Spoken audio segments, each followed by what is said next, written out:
नमस्कार, स्वागत है आपका एमपी तक पर। मैं हूं रवीश पाल सिंह। मध्य प्रदेश के वन्य जीवों के लिए गंभीर संकट खड़ा हो गया है। अब आप कहेंगे कि मध्य प्रदेश तो सबसे ज़्यादा वन क्षेत्र वाला इलाका है, यहाँ पे तो सबसे ज़्यादा बाघ हैं, सबसे ज़्यादा तेंदुए हैं, सबसे ज़्यादा घड़ियाल हैं, सबसे ज़्यादा गिद्ध हैं, सबसे ज़्यादा भालू हैं। तो फिर मध्य प्रदेश में ऐसा क्या हो गया? सियार और लोमड़ी भी सबसे ज़्यादा है, तो फिर मध्य प्रदेश में संकट कैसा? तो आपको बता दें कि यही आबादी का जो घनत्व है इन जीवों की, अब यही मध्य प्रदेश के जो वन पारिस्थितिकी तंत्र हैं उनके लिए संकट बन रहा है। दरअसल मध्य प्रदेश के जो वन क्षेत्र हैं, अगर उनकी रिपोर्ट देखी जाए तो वो बहुत ज़्यादा, वैसे पूरे देश में सबसे ज़्यादा वन क्षेत्र मध्य प्रदेश में ही है, लेकिन उनमें बढ़ोतरी नहीं हो रही है।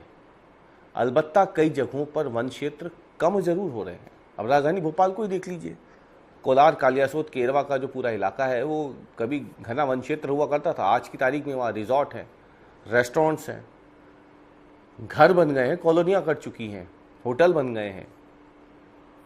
लेकिन इन सब के बीच में जो चिंता की बात वो ये है कि वन क्षेत्र भले ही ना बढ़ रहे हो, कम भले ही हो रहे हैं, बढ़ नहीं रहे हैं, लेकिन इनमें रहने वाले जो जंगली जीव हैं, खासतौर से मध्य प्रदेश की पहचान टाइगर स्टेट की वजह से जो होती है, यानी वही बाघ, उनकी आबादी ज़रूर बढ़ रही है। तेंदुओं की आबादी बढ़ रही है, बाकी वन्य जीवों की आबादी भी बढ़ रही है। आंकड़ों के लिहाज से देखा जाए तो ये मध्य प्रदेश के लिए बेहद खुशखबरी है कि वन्य जीवों की तो आबादी बढ़ रही है। मध्य प्रदेश सरकार को तो खुश होना चाहिए कि उनके प्रयास रंग ला रहे हैं।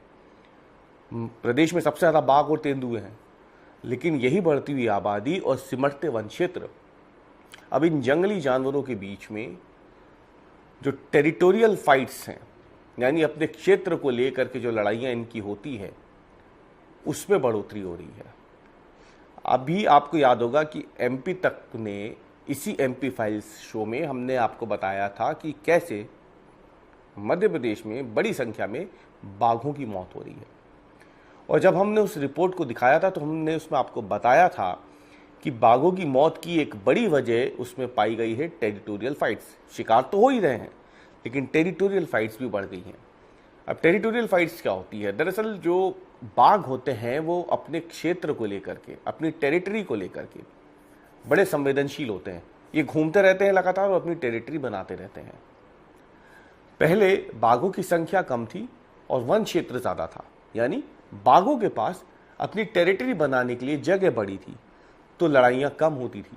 आज की तारीख में वन क्षेत्र उतने नहीं है जितने पहले हुआ करते थे। स्वाभाविक तौर पे वो घटे हैं, लेकिन बाघों की आबादी बढ़ी है। जो जानकारी मिल रही है उसके मुताबिक मध्य प्रदेश में 785 बाघ हैं, और जो अभी गणना चल रही है उसमें अनुमान है कि मध्य प्रदेश में करीब 1000 बाघ हो सकते हैं। ऐसी अनुमान है। जब ये गणना पूरी हो जाएगी बाघों की तभी पता चलेगा। वन्य जीवों की गणनाएं हो रही हैं।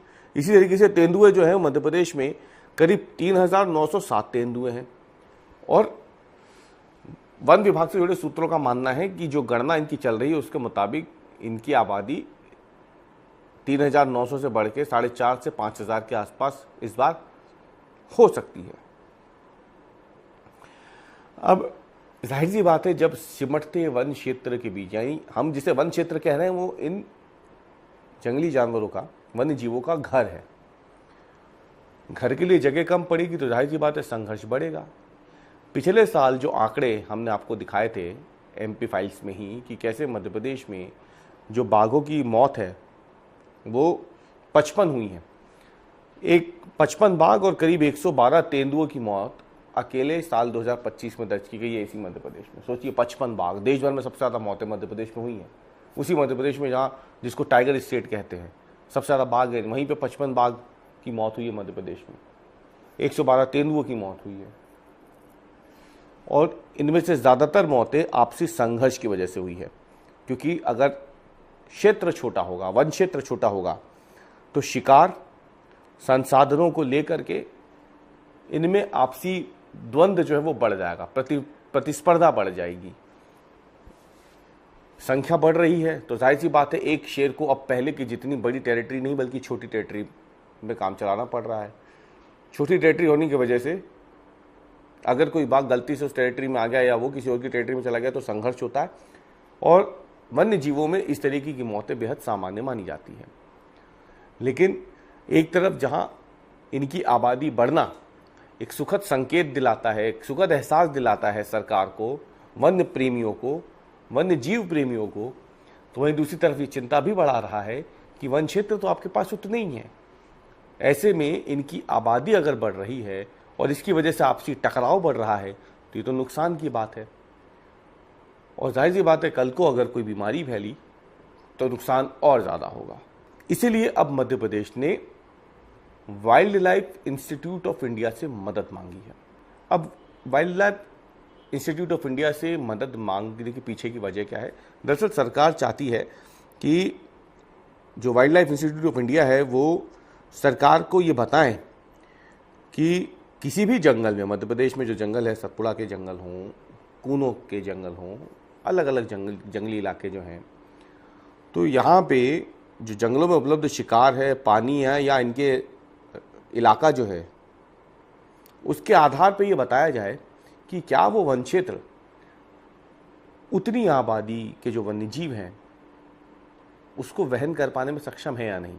यानी उस आबादी में अगर समझिए हम सतपुड़ा का एक उदाहरण ले लें और मानिए कि सतपुड़ा में अगर 50 बाघ हैं, एक उदाहरण के तौर पर अगर हम ये मान के चलें, तो क्या सतपुड़ा के जंगलों में इतना शिकार है कि ये 50 बाघों का पेट भर सके?